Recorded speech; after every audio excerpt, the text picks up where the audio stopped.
کرتا ہوں ذکر آل محمد برائے خیر، کرتا ہوں ذکر آل محمد برائے خیر، کیا اور مانگنی ہے مجھے اب دعائے خیر، محبوب کردگار ہے نانا حسین کا، جو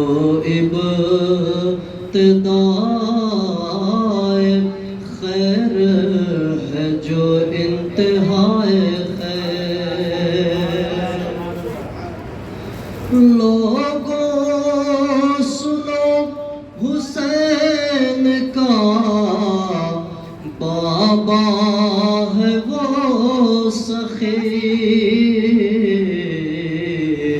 ہوتی ہے جس کے در سے مسلسل عطائے خیر، ہوتی ہے جس کے در سے مسلسل عطائے خیر،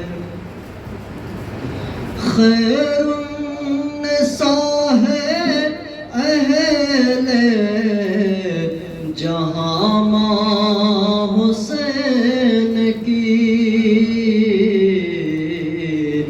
رکھی ہے جس کے سر پہ خدا نے ردائے خیر، رکھی ہے جس کے سر پہ خدا نے ردائے خیر، یکتائے حسن و خلق ہے بھائی حسین کا،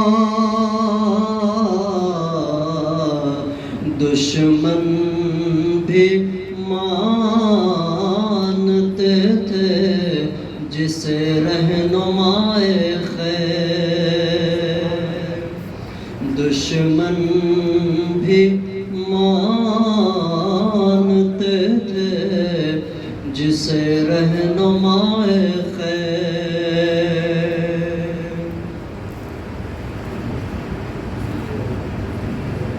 صلوات اللہ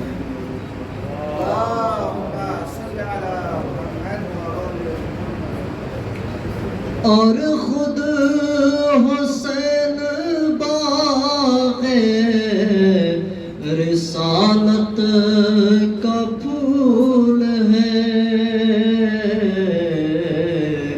جس کے ہر ایک ادا کو کہیں گے ادائے خیر، اصغر چلا ہے شاہ کے ہمراہ سوئے رنگ، کہہ دو یہ حرملا سے کہ اپنی منائے خیر، کہہ دو یہ حرملا سے کہ اپنی منائے خیر، حر کو ملا تھا ذوق سماعت کمال کا، لاکھوں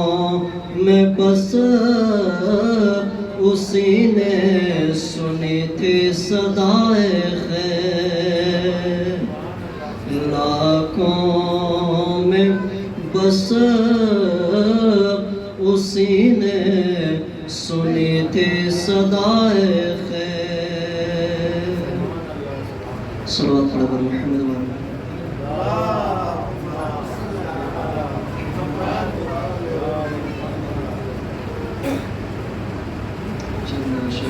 جناب زینب کے والے صورت خاص دیکھیں. آپ کے ذات اعلیٰ تر زینب کنز معبود کا گوہر زینب قلب بات میں ہے جو ڈر زینب تیرے خطبوں کا ہے اثر زینب تیرے خطبوں کا ہے اثر زینب گفتگو کو بنانا تیغ اسیر صرف تیرا ہے یہ ہنر زینب حق نے نبأ العظیم جس کو کہا اس خبر کی ہے خود خبر زینب اس خبر کی ہے خود خبر زینب اپنے بابا کی طرح یہ بھی ہے مردہ زندہ ہو کہہ دے گر زینب ہے لقب تیرا ثانیہ زہرا تو بھی نسواں کے راہبر زینب انبیاء بھی نہ کر سکے جس کو تو نے وہ طے کیا سفر زینب تو نے وہ طے کیا سفر زینب فتح شبیر کا کیا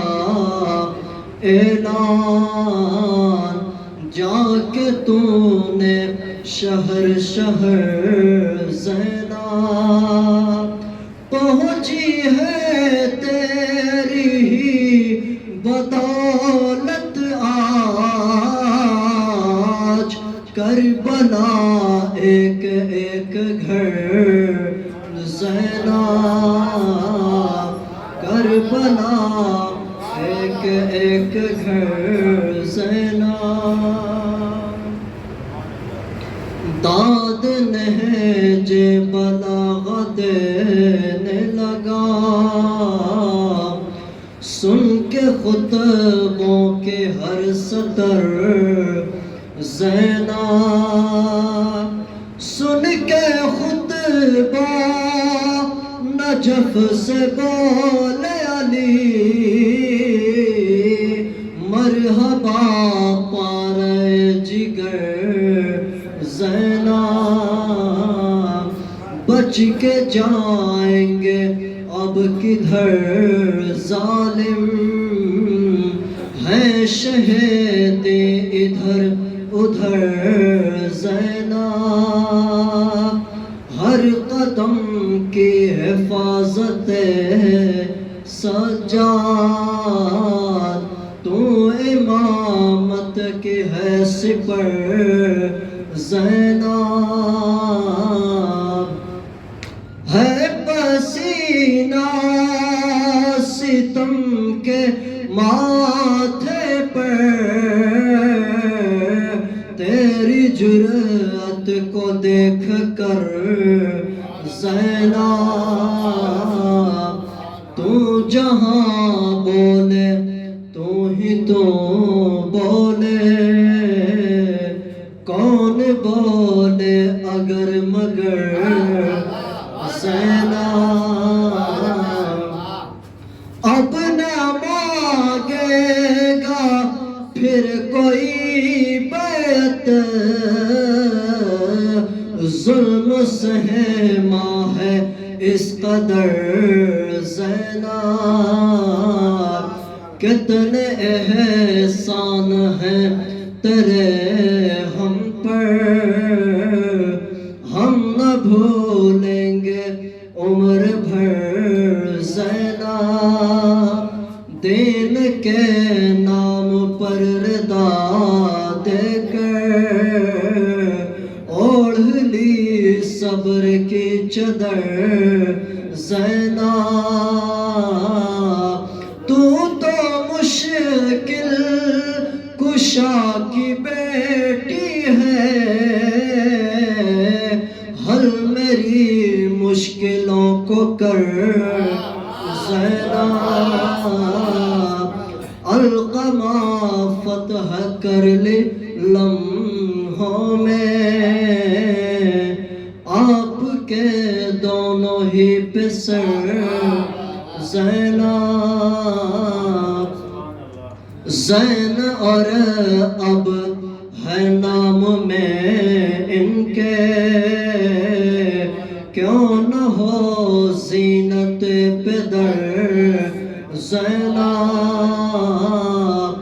آپ ہی قبضہ ہے شام میں تیرا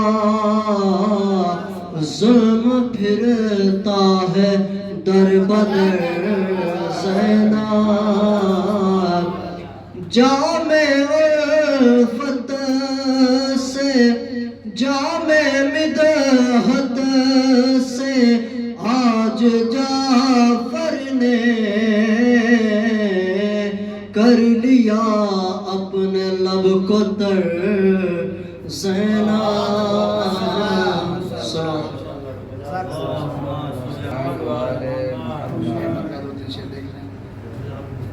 دل میں پیغمبر و قرآن و خدا رکھتے ہیں دل میں پیغمبر و قرآن و خدا رکھتے ہیں الفت آل نہیں رکھتے تو کیا رکھتے ہیں الفت آل نہیں رہتے ہیں تذکرہ آل نبی پر برہم پوچھا قرآن پہ ہے ایمان تو کہاں رکھتے ہیں پوچھا قرآن پہ ہے ایمان تو کہاں رکھتے ہیں فیصلہ نو کے سنا سے ہوا صدیاں گزری آج بھی آل کو قرآن سے جدا رکھتے ہیں فیصلہ نو کے سنا سے ہوا صدیاں گزری آج بھی آل کو قرآن سے جدا رکھتے ہیں شہ کا غم دل میں اور شہ کا غم دل میں ہے اور خاک شفا زیر کفن شہ کا غم دل میں ہے اور خاک شفا زیر کفن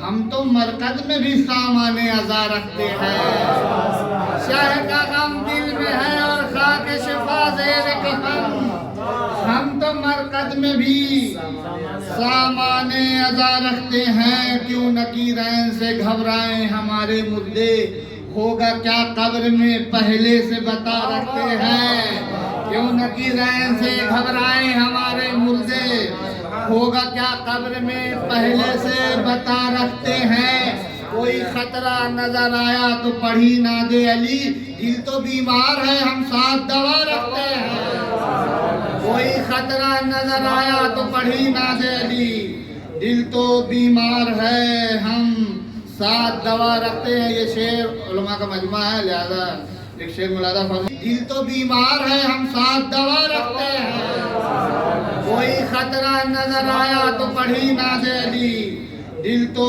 بیمار ہے ہم ساتھ دوا رکھتے ہیں یہ شعر علماء کا مجمع ہے لہذا ایک شعر ملاحظہ فرما لیں ابھی تازہ ہم ایران میں آئے ہوئے ہیں تو لہذا اس کا انتخاب کیا ہے عطیف بھائی دیکھیے گا حضور سوچتا ملاحظہ فرمائے شعر سوچتا رہ گیا وہ ہاتھوں کے خرمے گن کر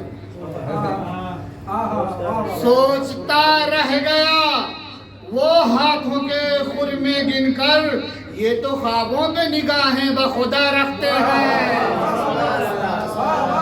سوچتا رہ گیا وہ ہاتھوں کے خور میں گن کر، یہ تو خوابوں پہ نگاہیں بخدا رکھتے ہیں.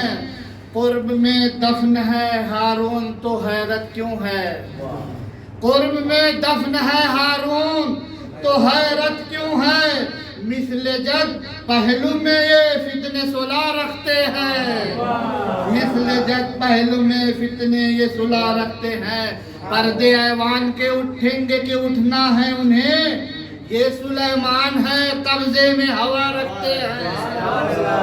پردے ایوان کے اٹھنا ہے کہ اٹھیں، پردے ایوان کے اٹھیں گے کہ اٹھنا ہے انہیں، یہ سلیمان ہے قبضے میں ہوا رکھتے ہیں. یہ سلیمان ہے قبضے میں ہوا رکھتے ہیں. اہل ایران کے لیے کہتا ہے امریکہ بھی، اہل ایران کے لیے کہتا ہے امریکہ بھی، ہار سکتے نہیں جو شوق قضا رکھتے ہیں. اہل ایران کے لیے کہتا ہے امریکہ بھی، ہار سکتے نہیں جو شوق قضا رکھتے ہیں.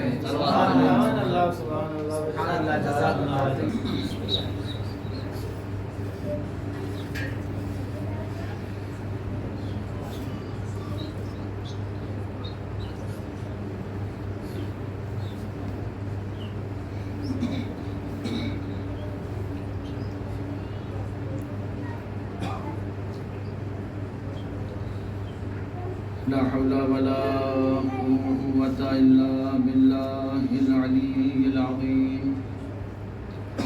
أعوذ بالله من الشيطان الرجيم. بسم الله الرحمن الرحيم. الحمد لله الذي هدانا لهذا وما كنا لنهتدي لولا أن هدانا الله. لقد جاءت رسل ربنا بالحق والصلاة والسلام على أشرف الأنبياء والمرسلين حبيب إله العالمين مولى ومولى الثقلين جد الحسن والحسين أبي القاسم محمد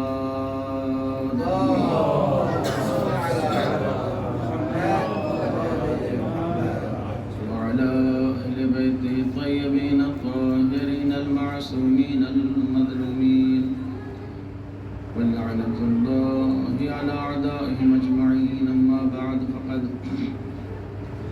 قال الله تعالى وتبارك في محكم كتابه الكريم وهو أصدق الصادقين وقوله الحق بالحق. بسم الله الرحمن الرحيم.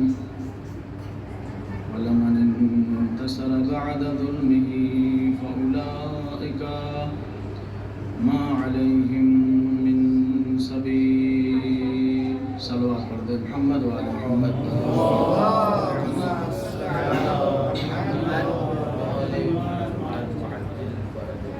سورہ شورى کی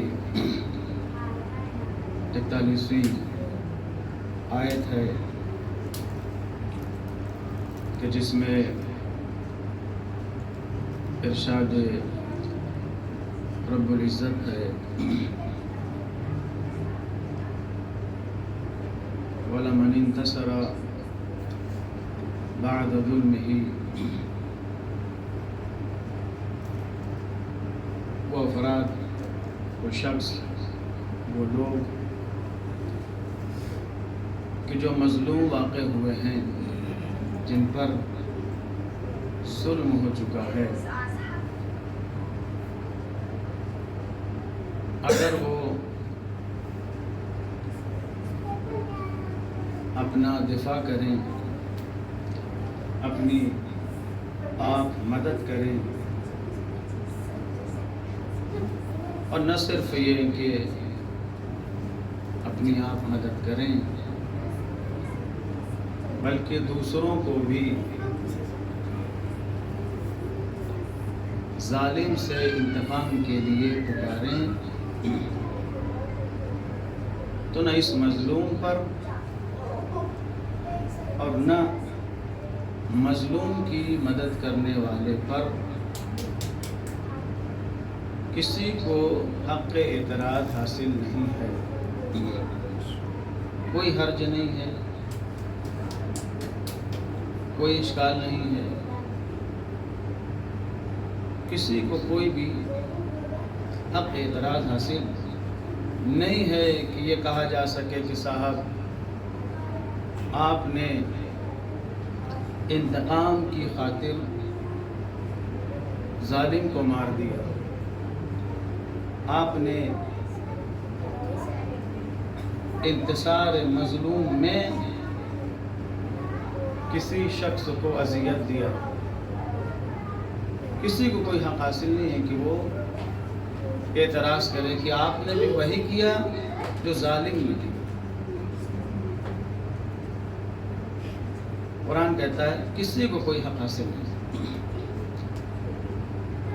انتصار جیسا آپ بہتر جانتے ہیں باب افتعال سے ہے کہ جہاں خود انسان کے فعل پر یہ باب دعوت کرتا ہے، دلالت کرتا ہے، وہیں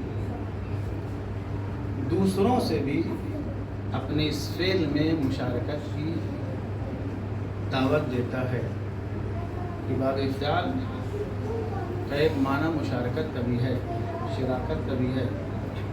تو اسی لیے اس ایک لفظ میں کئی معنی پوشیدہ ہیں۔ اس لفظ انتصار میں جہاں انسان اپنی مدافعت کرتا ہے، اپنی آپ خود مدد کرتا ہے، وہیں اس میں یہ معنی بھی پوشیدہ ہے کہ دوسروں کو بھی اپنی مدد کے لیے بلائے، اپنے انتقام کے لیے بلائے۔ جو اس پر ظلم ہو رہا ہے اس ظلم کو برطرف کرنے کے لیے دوسروں کو بھی دعوت دے، مدد کے لیے بلائے۔ تو آیت تو بالکل صاف ہے۔ آیت یہ کہتی ہے کہ انسان کو حق حاصل ہے کہ وہ مدد کے لیے بلائے، اور جسے بلائے اگر وہ مدد کرتا ہے تو اس پر بھی کوئی حق اعتراض حاصل نہیں ہے۔ تو جب آیت صاف صاف کہتی ہے کہ مدد کے لیے بلا سکتا ہے غیر خدا کو، اور جسے بلایا جائے وہ مدد کرے تو اس پر حق اعتراض نہیں ہے، تو پھر یہ کہاں سے بات ثابت ہوتی ہے کہ مدد کے لیے بلانا شرک ہے، مدد کے لیے بلانا بدعت ہے؟ آیت تو صاف صاف کہتی ہے کہ مدد کے لیے بلاؤ اور مدد کرنے کے لیے جاؤ، تو نہ مدد کے لیے بلانا شرک ہے اور نہ مدد کرنا شرک ہے۔ یہ بات واضح ہے۔ خیر یہ بیچ میں ایک بات تھی تو کہتا چلا کہ اس آیت سے یہ بات بھی ثابت ہے کہ آپ مدد کے لیے بلا سکتے ہیں غیر اللہ کو بھی، اور وہ مدد کر بھی سکتا ہے جو غیر خدا ہے۔ تو اس آیت نے ہم کو یہ سمجھایا، یہ بتایا کہ اگر تم پر ظلم واقع ہو رہا ہے تو انتقام تمہارے حصے میں ہے، تمہارا حق ہے، انتقام لے سکتے ہو۔ تمہارا حق ہے کہ تم اپنے اس انتقام کے لیے یا جو تم پر ظلم ہو رہا ہے اسے رفع و دفع کرنے کے لیے کسی اور کا بھی سہارا لے سکتے ہو، مدد کے لیے بلا سکتے ہو۔ تو کوئی یہ نہ کہے کہ جو ہونا تھا وہ ہو گیا، اب انتقام کی کیا ضرورت ہے نا؟ بہت سے لوگ ان کا عقیدہ یہ بھی ہے، یہ بڑے نارمل لوگ ہوتے ہیں، اب جو ہونا تھا وہ ہو گیا، اب انتقام کی کیا ضرورت؟ قرآن کہتا ہے کہ نہیں، اگر تم پہ ظلم ہوا ہے تو انتقام لو، اور اگر تم سے نہیں بنتا ہے تو دوسروں کو بلاؤ اپنے ساتھ، تاکہ ان کے ذریعے سے تم انتقام لے سکو۔ تو ہر جگہ معافی نہیں ہے، کہیں کہیں قرآن نے کہا انتقام لو، اس لیے انتقام لینا بھی فتنے کو دور کر سکتا ہے۔ قرآن کہتا ہے کہ اگر تم پہ ظلم ہوا ہے بے شک تمہیں حق حاصل ہے کہ انتقام لو، اور اگر تم تنہا نہیں لے سکتے ہو تو بلاؤ تاکہ لوگ تمہاری مدد کریں۔ نصرت مظلوم یہ انسان کا فریضہ ہے، نصرت مظلوم انسان کا فریضہ ہے، یا اگر مظلوم بلائے تو اس کی مدد کرنا چاہیے۔ اب یہ کہ یہ مدد کیسے ہوگی، کن طریقوں سے ہوگی، کون کر سکتا ہے، بحث اس پر ہے۔ وہ تو بلائے گا، اور جسے بلائے اسے مدد کرنا چاہیے، لیکن مسئلہ یہ ہے کہ کیا ہر شخص کو بلایا جا سکتا ہے مدد کے لیے، اور کیا ہر شخص مدد کر سکتا ہے مظلوم کی؟ قرآن نے ایک معیار بتایا ہے اور اسی معیار پر ہر ایک کو دعوت دی ہے۔ انسانوں میں سے ایک صنف کو ذہن میں رکھا، اس کا تذکرہ کیا ہے، باقی ہر صنف کے انسانوں کو بلایا ہے کہ اگر تمہیں بلایا جائے مدد کے لیے تو تم نصرت مظلوم کے لیے آگے بڑھو۔ کیا قرآن نے مثال دی ہے؟ قرآن نے کہا وَالشُّعَرَاءُ يَتَّبِعُهُمُ الْغَاوُونَ۔ قرآن شعراء کی مثال دیتا ہے۔ شعراء کیا ہیں؟ کہ جو شاعر حضرات ہوتے ہیں، ان کی اتباع، شعراء سے معذرت، شروع میں معذرت ہے، آخر میں تو پھر آپ ہی کی تعریف ہے۔ وَالشُّعَرَاءُ يَتَّبِعُهُمُ الْغَاوُونَ، یہ شعراء جتنے ہوتے ہیں ان کی اتباع وہی لوگ کرتے ہیں کہ جو گمراہ ہیں۔ اب اس سے قرآن نے یہ ثابت کرنا چاہے کہ جب اتباع کرنے والے گمراہ ہیں تو پھر شعراء کا عالم کیا ہوگا؟ ان کی اتباع کرنے والے گمراہ ہیں، یا وہی اتباع کرتے ہیں جو گمراہ ہیں۔ الم تر انہم فی کل واد یہیمون، آگے کیا؟ کیا آپ نہیں دیکھتے یہ شعراء مستقل مزاج نہیں ہوتے، مستقل مزاج نہیں ہوتے، کبھی اس وادی میں، کبھی اس وادی میں، کبھی یہاں کبھی وہاں سیر کرتے رہتے ہیں۔ ان کا مزاج مستقل نہیں ہوتا ہے، آج یہاں ہیں تو کل وہاں ہیں، پرسوں وہاں چلے گئے۔ تو شعراء کا اپنا کوئی مزاج نہیں ہے، قرآن کہہ رہا ہے۔ پھر ایک بات یہ قرآن نے وَأَنَّهُمْ يَقُولُونَ مَا لَا يَفْعَلُونَ، یہ وہی کہتے ہیں جو کرتے نہیں ہیں۔ توجہ کی آپ نے؟ یہ نہیں کہا کہ یہ جو کہتے ہیں اس پر عمل نہیں کرتے، کہا یہ وہی کہتے ہیں۔ انہم یقولون ما لا یفعلون، یہ وہی کہتے ہیں جو نہیں کرتے، جو کہتے ہیں وہ کرتے نہیں ہیں، یہ الگ ہے۔ یہ کہتے ہی وہی ہیں جو کرتے نہیں ہیں۔ غور کیا آپ نے؟ تو یہ شعراء کے بارے میں قرآن نے کہا۔ اگر یہیں پر قرآن تھم جاتا تب تو بات واضح تھی اور قابل غور بات بھی نہیں تھی، اور پھر طے ہو جاتا کہ بھائی شعر کہنا، شعر سننا، اور شعر کی بات کرنا، شعراء کی صحبت اختیار کرنا، یہ ساری چیزیں سب ناجائز ہو جاتی، اسلام کی روح سے ساری چیزیں ناجائز ہو جاتی، مگر قرآن رکا نہیں، ایک استثناء لے آیا۔ فوراً اس نے کہا الا، تب شعراء حضرت خوش ہو گئے، پتہ چلا کہ سب کے بارے میں قرآن نہیں کہہ رہا الا الذین آمنوا، مگر وہ شعراء کہ جو صاحب ایمان ہیں، وعملوا الصالحات، اور نیک عمل انجام دیتے ہیں، وذکروا اللہ کثیرا، اور اللہ کا ذکر کثرت کے ساتھ کرتے ہیں۔ یہ تین صفت بیان کی ان شعراء کی کہ جن کو خداوند عالم پسند کرتا ہے. کیوں؟ اس لیے کہا یہ وہ شعراء ہیں کہ جو ایمان رکھتے ہیں، عمل صالح انجام دیتے ہیں، ذکر الہی میں مشغول رہتے ہیں، اور یہی وہ ہے وَانْتَصَرُوا مِن بَعْدِ مَا ظُلِمُوا. جب ظلم ہوتا ہے تو یہ مظلوم کی حمایت پر تیار رہتے ہیں.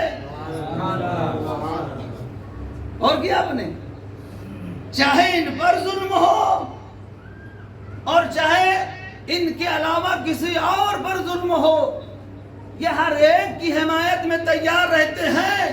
تب یہ بتائیے شاعر کس کے ذریعے سے مظلوم کی حمایت کرے گا؟ شاعر شعر کے ذریعے سے حمایت کر سکتا ہے. جب وہ شاعر ہے تو اپنے اشعار کے ذریعے سے مظلوم کی حمایت کرے گا.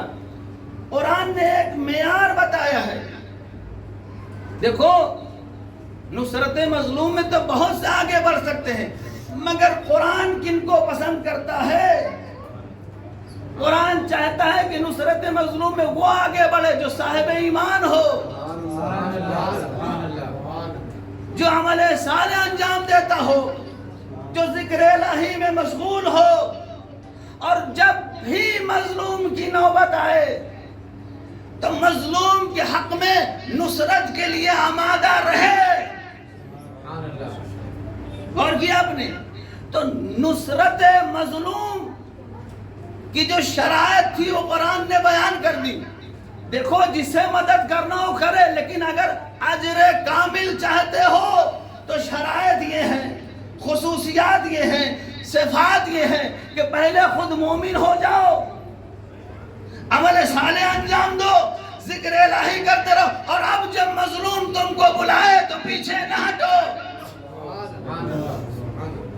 یہ شعراء کی مثال دی ہے. اب یہیں سے آپ نتیجہ نکال سکتے ہیں، یعنی ہر شاعر پر ضروری ہے کہ جو ان صفات کا حامل ہے. اگر مظلوم آواز دے تو اٹھ کھڑے ہو. ہر ادیب پر ضروری ہے اگر مظلوم بلائے تو اٹھ کھڑے ہو. ہر خطیب پر، میں نے کہا مثال بس ایک ہے، باقی نتیجہ آپ کو نکالنا. ہر خطیب پر ضروری ہے اگر مظلوم بلائے تو نصرت کے لیے اٹھ کھڑے ہو جاؤ.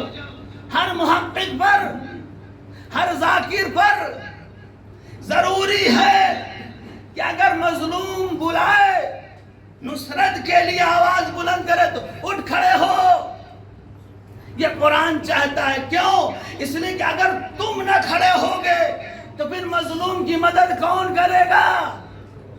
تم صاحب ایمان ہو، تم عمل صالح انجام دیتے ہو، تم ذکر الہی میں مشغول رہتے ہو، لہذا تم سے امید زیادہ ہے کہ تم کھڑے ہو.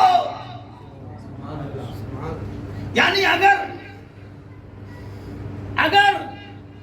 حشام ابن عبد الملک یہ کہہ دے کہ ما عارف ھذا، تو فرزدق کی ذمہ داری ہے کہ کھڑے ہو.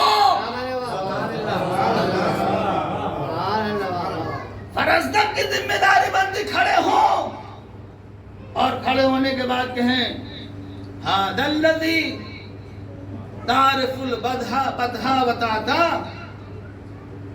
والبیت یعرفہ والحل والحرم ھذا ابن خیر عبادہ کلہم ھذا التقی النقی والجوہر العلم. یہ فرزدق بتائیں گے ھذا ابن فاطمہ ان کنت جاہلہ. یہ فرزدق کی ذمہ داری ہے، اس لیے کہ مظلوم کو دبایا جا رہا تھا. اب فرزدق کی ذمہ داری تھی کہ وہ کھڑے ہوں اور بتائیں کہ مظلوم کسے کہتے ہیں. نصرت کا ایک طریقہ یہ ہے کہ اگر مظلوم کو دبایا جائے، نام و نشان مٹایا جائے، تو اس کا تعارف کرانا ہر شاعر و ذاکر و خطیب کی ذمہ داری ہے۔ لہذا اب یہ کہیں گے تو نہیں پہچانتا ہے، تو پہچانے یا نہ پہچانے، نہ تیرے پہچاننے سے اس کی فضیلت میں کوئی اضافہ ہونے والا ہے، نہ تیرے نہ جاننے سے اس کی فضیلت میں کوئی کمی ہونے والی ہے۔ اسے تو حل حرم پہچانتے ہیں۔ ما قال لا قط الا فی تشہدہ لولا التشہد کانت لاؤہ نعم۔ اگر تشہد میں لا نہ ہوتا، تشہد میں لا نہ ہوتا تو یہ کبھی لا نہ کہتے۔ ان کا لا نام ہے، مگر مشکل یہ کہ تشہد میں لا ہے، لہذا یہ لا تبھی کہتے، ورنہ ان کا لا نہیں ہے۔ تو یہ فرزدق کی ذمہ داری ہے کہ کھڑے ہو اور مظلوم کی نصرت کریں۔ نصرت مظلوم ہر صاحب ایمان کی ذمہ داری ہے۔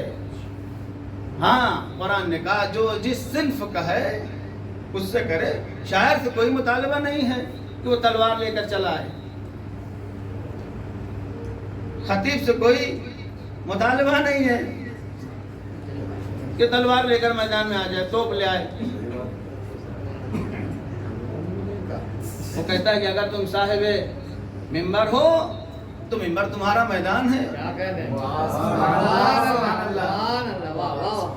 نصرت مظلوم کرو، یہاں سے محقق ہو تو پھر قلم تمہارا اسلحہ ہے، قلم کے ذریعے سے نصرت مظلوم کرو۔ یہ نہ سمجھنا کہ مظلوم تمہیں پکار نہیں رہا ہے، مظلوم پکار رہا ہے، مظلوم پکار رہا ہے۔ یاد رکھیے،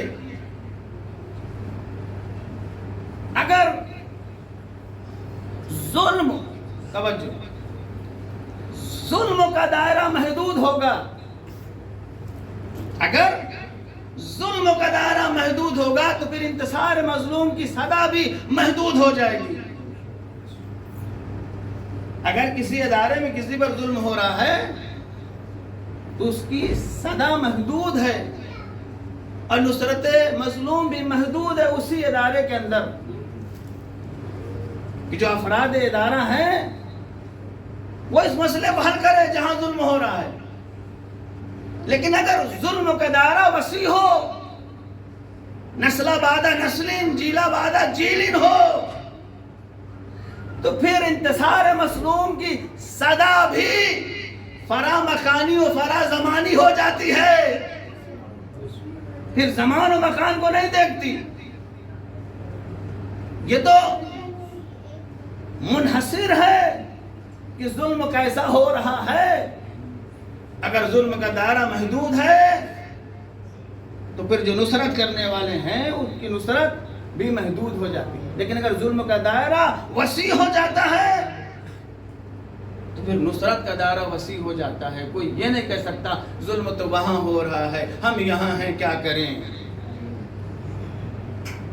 اگر ظلم کی آنچ یہاں تک آ رہی ہے تو یہاں بھی سب پر فرض ہے کہ نصرت مظلوم کے لیے کھڑے ہو۔ پھر ہم نے کہا جیسے جو جس صنف میں مہارت رکھتا ہے اس لحاظ و انداز سے کھڑا ہو، اور کوئی یہ نہ سوچے کہ اگر ہم مظلوم کی نصرت نہ کریں گے تو مظلوم دب کے رہ جائے گا، نام و نشان مٹ جائے گا۔ کوئی یہ نہ سوچے۔ بہت سے لوگ ہوتے ہیں کہ مدد کرنے کے بعد اب ہم ہی ہیں، اگر اتنا ہم چندہ نہ دیے ہوتے وہاں کے لیے، اور اگر ہم نے یہ پلاٹ نہ بیچا ہوتا اور یہ بیچ کے نہ ہم نے کیا ہوتا تو مسائل ہو جاتے۔ اگر ہندوستان سے مدد نہ آتی تو ایران کا تو بڑا مشکل حال ہو جاتا۔ تو کوئی یہ نہ سوچے کہ اگر ہم نہ کریں گے تو مظلوم دب جائے گا۔ بے معرفت ہو کے رہ جائے گا، نام و نشان مٹ جائے گا. نہیں، ایسا نہیں ہو سکتا. مظلوم کا ذکر ہمیشہ باقی رہے گا. شاہیاں آئیں اور چلی گئیں، حکومتیں آئیں اور چلی گئیں، مگر ذکر مظلوم آج بھی باقی ہے. اس لیے کہ خدا کا وعدہ ہے کہ مظلوم کا ذکر باقی رہے گا. اور جب ساری دنیا مخالف ہو جائے گی تو ظالم کے دربار میں ایسی ہستیوں کو اللہ پیدا کرے گا کہ ظالم کے دربار میں رہ کر بھی ایسی نصرت مظلوم کی جائے گی کہ دنیا آج تک ان کے جملات کو یاد رکھے گی. جہاں یہ کہا جائے گا نصرت مظلوم میں، یا یزید کت قیدک بس آسایک جہدہ ناتک، جتنا کرنا ہو تجھے کر لے، واللہ لا تمحو ذکرنا. حسین کو مٹاؤ گے تم، مظلوم کربلا کو مٹاؤ گے، ہو ہی نہیں سکتا ہے. دنیا مخالف تھی، اللہ نے ایک ایسے کو پیدا کیا کہ جس نے بتایا کہ مظلوم ابھی زندہ ہے اور مظلوم زندہ رہے گا، کبھی مظلوم مٹ نہیں سکتا ہے. واللہ لا تمحو ذکرنا کے معنی یہی ہے کہ تم مظلوم کے ذکر کو مٹا نہیں سکتے ہو. اللہ نے وعدہ کیا ہے، وعدہ بھی نہیں، اللہ نے ارادہ کیا ہے، اللہ کی مرضی بھی نہیں. اس لیے کہ مرضی میں بندے کا اختیار چل جاتا ہے، ارادہ میں بندے کا اختیار نہیں چلتا. ان اللہ لا یرضی بعبادہ الکفر، اللہ راضی نہیں ہے کہ اس کے بندے کافر ہوں، مگر پھر بھی ہے نا. اللہ راضی نہیں ہے، مرضی اس کی نہیں ہے کہ اس کے بندے کافر ہوں، مگر پھر بھی ہے. تو مرضی میں بندے کا اختیار ہے، اللہ کی مرضی نے، اللہ کا ارادہ ہے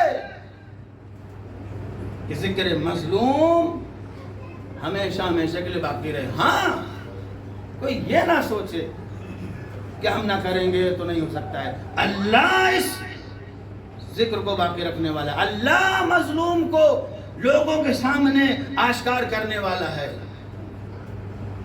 تو یہ پہلا طریقہ ہے نصرت مظلوم کا جو قرآن نے بتایا. بس جلدی جلدی بات ختم کرتے ہیں. وہ یہ کہ اگر تم شاعر ہو تو اپنے اشعار سے، خطیب ہو تو اپنی خطابت سے، ذاکر ہو تو اپنے علم سے، محقق ہو تو اپنے قلم سے نصرت مظلوم کرو. اور اگر بہادر کوئی ہے، شجاع ہے، جنگجو ہے، مجاہد ہے، تو پھر وہ شمشیر اٹھائے، توپ اٹھائے، ٹینک اٹھائے اور لے کے چلا جائے. لیکن ہمارے درمیان میں جو مجاہدین ہیں وہ بس اسی حد تک ہیں، اور یہ کوئی کم نہیں ہے. اگر اہل منبر جا جائیں تو مظلوم کبھی مخفی نہیں رہ سکتا ہے. مظلوم ہمیشہ زندہ و پائندہ رہے گا، لوگوں کے درمیان میں رہے گا. تو یہ پہلا مسئلہ، پہلا طریقہ ہے. ایک اور طریقہ ہے، یہ تو علمی طریقہ تھا، ایک عملی طریقہ ہے مظلوم کی نصرت کا. وہ کیا ہے جو بہت ہی عظیم ہے. آج کے دور میں اربعین حسینی میں شرکت کرنا بہترین طریقہ ہے نصرت مظلوم کا. اربعین حسینی میں شرکت کرنا. اور یاد رکھیے، آپ کا ایک ایک قدم جہاں مظلوم کی نصرت میں اڑتا ہے، وہی ظالم کے دل پر خنجر کا کام بھی کرتا ہے. اگر کام نہ کرتا ہوتا تو لوگ ہراساں نہ ہوتے، پریشان نہ ہوتے.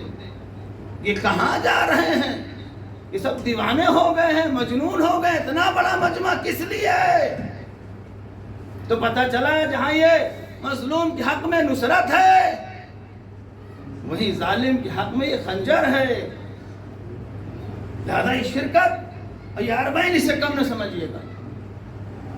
یہ بہت ہی عظیم نعمت ہے ہمارے لیے جو ہمارے درمیان قرار دی گئی ہے. اس لیے امام نے فرمایا کہ علامات مومن میں سے ہے، علامات مومن میں سے ہے. جہاں امام نے کہا علامت مومن 51 رکعت نماز ہے، وہیں فوراً کہا زیارت اربعین ہے. پھر اس کے بعد کہا خاک پہ سجدہ ہے، دائیں ہاتھ میں انگوٹھی ہے، بلند آواز سے بسم اللہ ہے، وہ ساری چیزیں ہیں.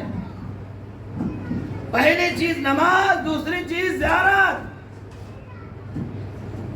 یعنی جہاں واجب اور مستحب نمازیں اسی ردیف میں زیارت اربعین کو رکھا گیا ہے، اسی ردیف میں زیارت اربعین کو رکھا گیا ہے. اور یہ سب مومن کی علامت ہیں. توجہ چاہتا ہوں، یہ سب مومن کی علامت ہے، مومن کی علامت ہے. آپ دیکھ لیجئے رسول کی رسالت کا کل نچوڑ کیا ہے؟ کل نچوڑ ہے قرآن اور اطاعت. حدیث ثقلین کے روم میں آپ دیکھ لیجئے رسول کی رسالت کا کل اوسارا اور نچوڑ دو چیز ہے، ایک کتاب خدا اور دوسرے اطاعت، جو حدیث ثقلین میں بیان کیے گئے. اور کتاب خدا کا نچوڑ کیا ہے؟ بس جلدی کتاب خدا کا نچوڑ ہے دین الہی. اس لیے قرآن مجید میں دین الہی نازل ہوا ہے. کتاب خدا کا جو سارا دین الہی، اور اس دین الہی کا جو ستون ہے اسے نماز کہتے ہیں، اسے نماز کہتے ہیں. دوسری چیز ہے اطاعت. اطاعت کا اوسارا کیا ہے؟ اطاعت کا اوسارا کیا ہے؟ اطاعت کا اوسارا ہے ولایت. اطاعت کا جو نچوڑ ہے وہ ولایت، امامت. اور اس ولایت امامت کا اگر کوئی ستون ہے تو وہ ہے زیارت اربعین. توجہ کیا آپ نے؟ بات کو بات سے ملائیے گا. دو چیزیں ہیں پیغمبر کی رسالت کی جو نچوڑ ہے، ایک ہے کتاب الہی، ایک ہے اطاعت. کتاب الہی قرآن مجید کا نچوڑ ہے، اور قرآن مجید جو دین کا نچوڑ ہے، اور اس دین کا جو ستون ہے اسے نماز کہتے ہیں. اسی طریقے سے اطاعت کا جو نچوڑ ہے وہ ہے ولایت، اور ولایت کا جو سارا اور ستون ہے اسے کہتے ہیں زیارت اربعین. توجہ کیا آپ نے؟ اب دیکھنا یہ ہے کہ یہ نماز جو کتاب الہی کا نچوڑ ہے، اور یہ زیارت اربعین جو ولایت معصومین کا نچوڑ ہے، یہ دونوں مل کر کس طریقے سے ایک عام مسلمان کو مومن بناتے ہیں. بھئی یہی تو حدیث ہے نا، علامات مومن خمسہ. مومن کی علامت ہے 51 رکعت نماز، اور زیارت اربعین یہ مومن کی علامت ہے. تو اب دیکھنا ہے کہ دونوں کیسے ایک عام انسان کو مومن بناتے ہیں. ورنہ تو صرف دعویٰ ہے کہ مومن کی علامت 5 عدد ہے، جس میں سے نماز ہے، ایک زیارت اربعین ہے. نہیں، یہ کیسے ایک انسان کو مومن بناتی ہیں، متدین بناتے ہیں، یہ دیکھنا ہے. اب آپ دیکھ لیجئے بس جلدی. قرآن نے کہا ایک عام انسان فطرتاً جب وہ خلق ہوا تو موحد تو ہے، لیکن اس کے مزاج میں یہ ہے کہ جب بھی وہ مشکلات میں گرفتار ہوتا ہے تو جزا و فضا شروع کر دیتا ہے، اور جیسے اسے کچھ خیر پہنچتا ہے تو بخیل ہو جاتا ہے، دینا نہیں چاہتا ہے نا. خلق الانسان حلوا وَإِذَا مَسَّهُ الشَّرُّ جَزُوًا وَإِذَا مَسَّهُ الْخَيْرُ مَنُوًا.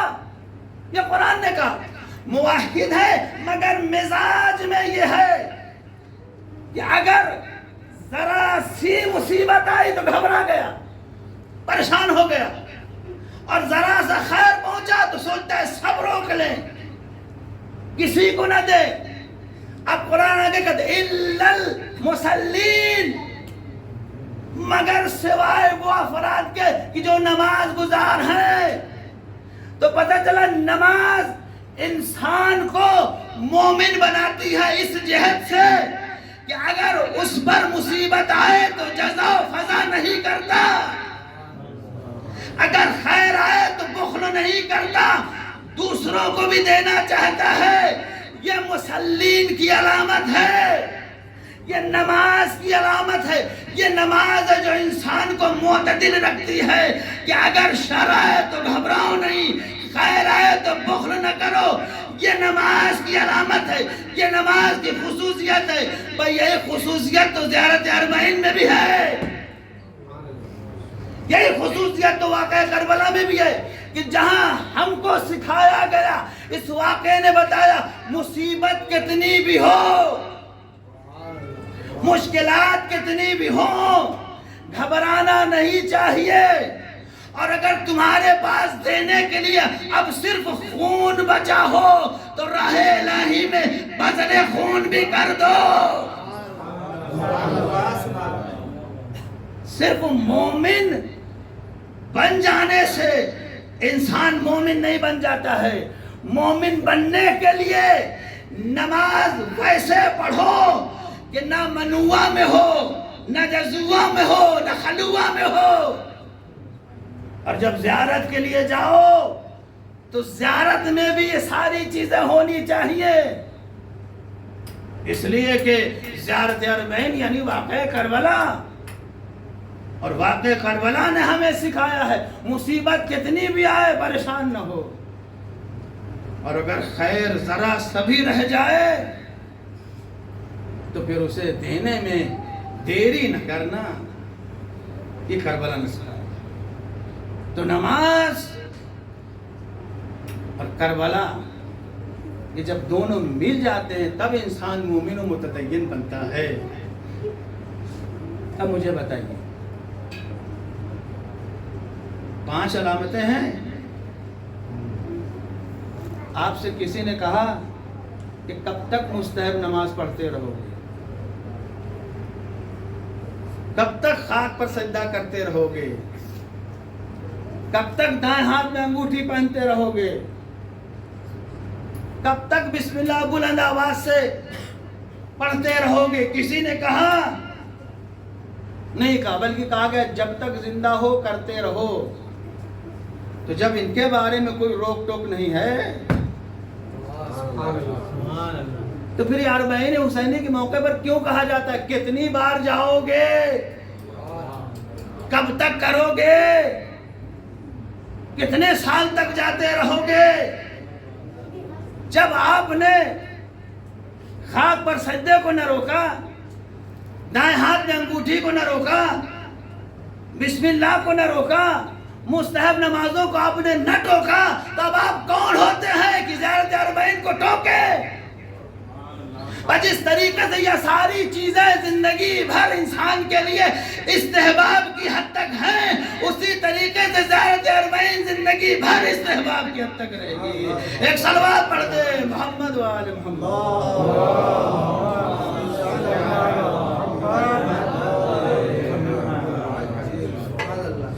ایک اور صلوات پڑھ دیں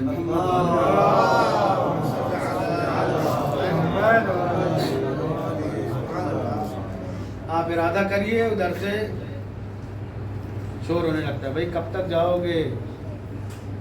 جب علامت مومن 5 ہیں تو 4 کو کیوں نہیں ٹوکتے؟ 5ویں پہ بحث ہے، کتنے بار جاؤ گے؟ ہر سال جاؤ گے کیا؟ تو جب 4 چیزیں زندگی پر انجام دینی ہیں، 5ویں کو روک کیوں؟ جب تک انسان کے بس میں ہے جاتا رہے۔ تو ایک دوسری چیز نصرت مظلوم میں جتنا زیادہ ہو سکے انسان مشارکت کرے، اس لیے کہ صرف نصرت نہیں ہے، کہ ظالم سے انتقام بھی ہے،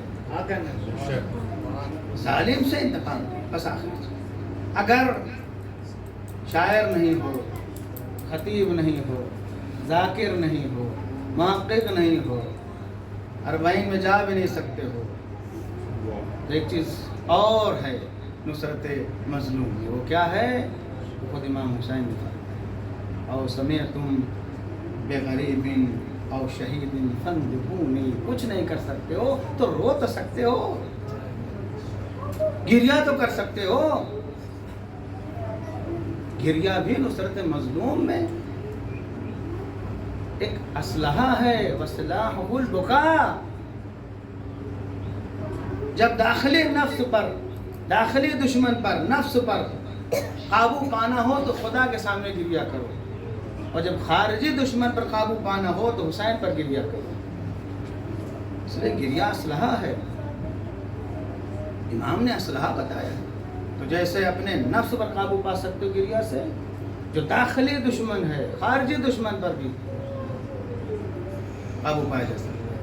اور یہ وہ طریقہ ہے جسے خود حسین ابن علی نے خود بیان کیا اپنی بیٹی سے،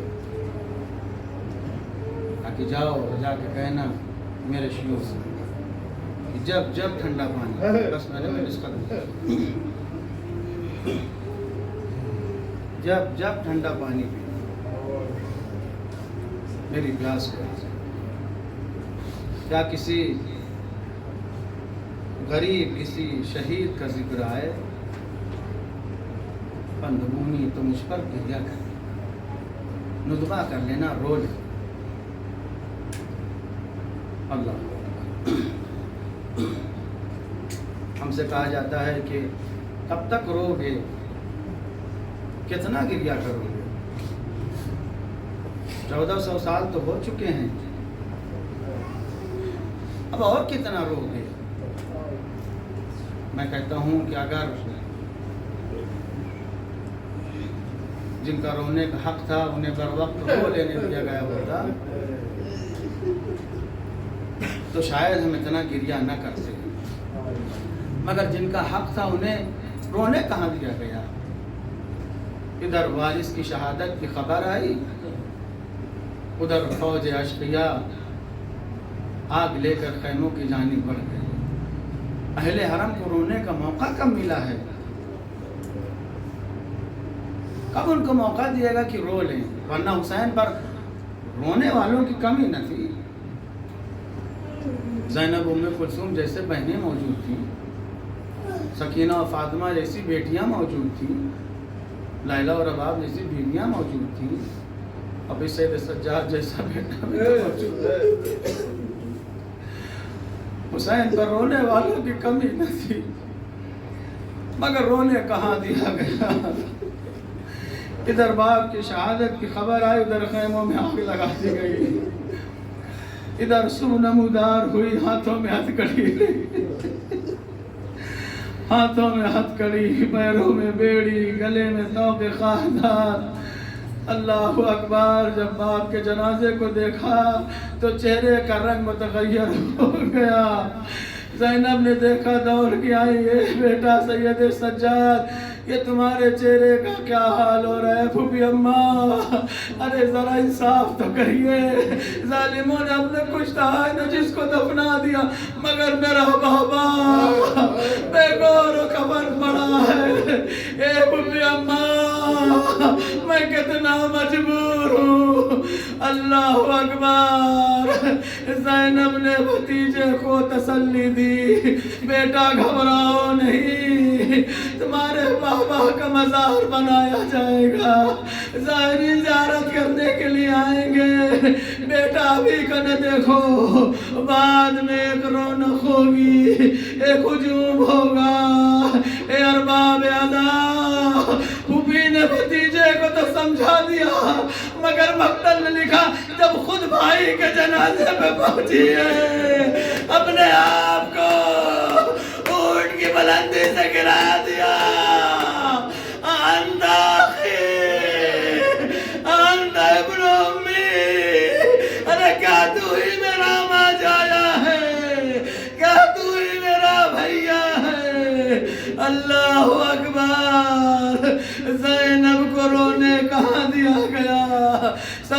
کائنات کو کہاں رونے دیا گیا. اے عزیزو یہ اسیری کے دن ہے, یہ قافلہ یہ کارواں دیار بدیار پھرایا جا رہا ہے. لکھا ہے کہ جب یہ کارواں کوفہ پہنچا تو کوفے کے بازار میں حبیب کا بیٹا جسے قاسم کہا جاتا ہے, نوجوانی ہے, اپنے دوستوں سے کہتا ہے دیکھو اس فلاں ظالم کے ہاتھوں میں میرے بابا کا سر ہے, اگر تم میری مدد کرو تو میں اپنے بابا کا سر اس سے چھین لوں. قاسم کے دوستوں نے موافقت کیا. پہلے قاسم آگے آئے, آنے کے بعد اس سے منت و سماجت کی, درہم و دینار کی دینے کی گفتگو کی, مگر ظالم نہ مانا. ایک مرتبہ قاسم حملہ آور ہو گئے اور اس ظالم سے حبیب کا سر لے لیا. لینے کے بعد آغوش میں رکھا, سر کو خاک و خون سے صاف کیا, لبوں پہ لبوں کو رکھ دیا. اور عجب نہیں یہ کہا ہو جس کے والد زندہ ہوتے ہیں ان کے باپ کے سر کو نوکے نیزہ پہ نہیں اٹھایا جاتا. عجب نہیں. ارے قاسم کی اس حرکت کو سید سجاد دیکھ رہے ہو اور ایک مرتبہ نوکے نیزہ پہ نظر گئی. اے بابا حبیب کا سر قاسم کی آغوش میں آپ کا بیٹا